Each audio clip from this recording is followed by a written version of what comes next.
এখন আমরা 231 নম্বর পৃষ্ঠার যে সরল অঙ্ক রয়েছে 1 থেকে 6 পর্যন্ত সেই অঙ্কগুলির সমাধান করব।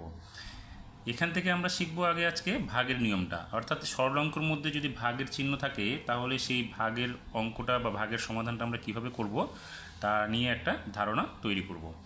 তাহলে দেখো এখানে আছে 1 নম্বরে 18/3 যোগ 9 বিয়োগ 12। তাহলে আমাদের প্রথমে কি করতে হবে, এই ভাগের অংশটা যেই অংশটা আছে তার সমাধানটা আগে করতে হবে। তাহলে দেখো এখানে 18/3 অর্থাৎ 18কে 3 দিয়ে ভাগ করলে কত হবে, 6 হবে। 3 6 18। তাহলে এখানে আমরা লিখব 6 যোগ তারপরে আসবে 9 তারপরে বিয়োগ 12। এখন আমরা কি করব, 6-এর সঙ্গে 9কে আগে যোগ করে নেব। তাহলে 6 আর 9 যোগ করলে কত হবে, এখানে 6 আর 9 যোগ করলে হবে 15, তারপরে হবে বিয়োগ 12। এবার 15 থেকে 12কে আমরা বিয়োগ করব, তাহলে বিয়োগফল হবে কত, 3 হয়ে গেল। অর্থাৎ আমাদের প্রথমে ভাগের কাজটা করতে হবে। এবার 2 নম্বর অঙ্কটা যেটা আছে সেখানে দেখো 7 বিয়োগ 32 ভাগ 4 যোগ 9। তাহলে প্রথমে আমাকে 32কে 4 দিয়ে ভাগ করতে হবে। তাহলে কী করব, 7 বিয়োগ 32কে 4 দিয়ে ভাগ করলে 4-এর ঘরে নামাতে পড়ো, 4 8 32, অর্থাৎ 32কে 4 দিয়ে ভাগ করলে হবে 8 ভাগফলটা। তাহলে এখানে আমরা লিখব 8, এরপরে যোগ হলো 9।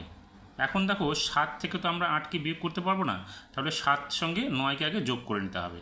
তাহলে 7 যোগ 9 বিয়োগ 8। তাহলে 7-এর সঙ্গে 9 যোগ করলে কত হবে, 16। তাহলে এখানে আমরা লিখব 16 বিয়োগ 8। এবার 16 থেকে 8কে বিয়োগ করলে কত হবে, 8 হবে। পরের অঙ্কটাতে 3 নম্বরে দেখো 80/5 বিয়োগ 10 যোগ 8। অর্থাৎ আমাদের প্রথমে কী করতে হবে, এই ভাগের অংশটা সমাধান করতে হবে।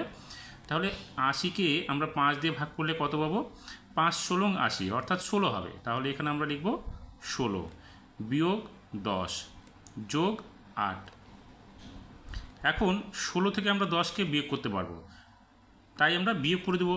না হলে আমরা 16-র সঙ্গে 8কে আগে যোগ করে নেব, তাহলে তারপরে 10কে বিয়োগ করব।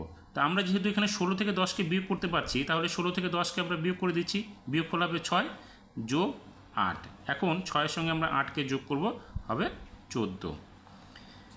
পরেরটাতে কী আছে দেখো, 6 বিয়োগ 12 যোগ 36 ভাগ 4। তাহলে আমাদের প্রথমে এই ভাগের অংশটা সমাধান করি। তাহলে এখানে হলো কত, 6 বিয়োগ 12 যোগ, এবার 36কে 4 দিয়ে ভাগ করলে কত হবে, 4 9 36, অর্থাৎ 4 দিয়ে 36কে ভাগ করলে ভাগফল হবে 9। 9টা আমরা এখানে লিখব। এখন দেখো 6 থেকে 12কে ভাগ করা বিয়োগ করা যাবে না, তাহলে আমরা কি করব, 6-এর সঙ্গে আগে 9কে যোগ করে নেব। দেখো আগের অঙ্কটাতে কী ছিল, 16 থেকে আমরা 10কে বিয়োগ করতে পেরেছিলাম, তাই আমরা বিয়োগ করে দিলাম। কিন্তু এখানে 6 থেকে 12কে বিয়োগ করতে পারবো না, সেই জন্য আমরা 6 যোগ 9টা আগে করব, তারপরে বিয়োগ 12 করব। তাহলে 6-এর সঙ্গে 9 যোগ করলে কত হবে, 15, তারপরে হবে বিয়োগ 12। এখন 15 থেকে 12কে বিয়োগ করলে কত হবে, 3 হবে। এরপরে 5 নম্বর যে অঙ্কটা রয়েছে সেখানে দেখো 6 বিয়োগ 44 ভাগ 4 যোগ 7। তাহলে প্রথমে আমরা এই ভাগের অংশটা সমাধান করি। তাহলে এখানে কত হবে, 6 বিয়োগ, দেখো 4 দিয়ে 44কে ভাগ করলে কত হবে, ভাগফল 11, 4 11 44। তাহলে এখানে আমরা লিখব 11 যোগ 7। এখন দেখো 6 থেকে আমরা 11কে বিয়োগ করতে পারবো না, তাহলে আমরা কী করব, প্রথমে 6 যোগ 7, অর্থাৎ 6-এর সঙ্গে 7কে আগে যোগ করে নেব। তাহলে 6 যোগ 7 বিয়োগ 11। এখন 6-এর সঙ্গে 7কে যোগ করলে কত হবে, এখানে হবে 13, তারপরে হবে বিয়োগ 11। এবার 13 থেকে 11কে বিয়োগ করলে কত হবে, বিয়োগফল 2। পরের অঙ্কটা যেটা আছে 6 নম্বরে, সেখানে দেখো 11 যোগ 2 বিয়োগ 45 ভাগ 5। তাহলে আমরা প্রথমে ভাগের অংশটার কাজ করি। তাহলে 11 যোগ 2 বিয়োগ 5 দিয়ে 45কে ভাগ করলে ভাগফল কত হবে, 9, অর্থাৎ 5 9 45, তাহলে 9 লিখব।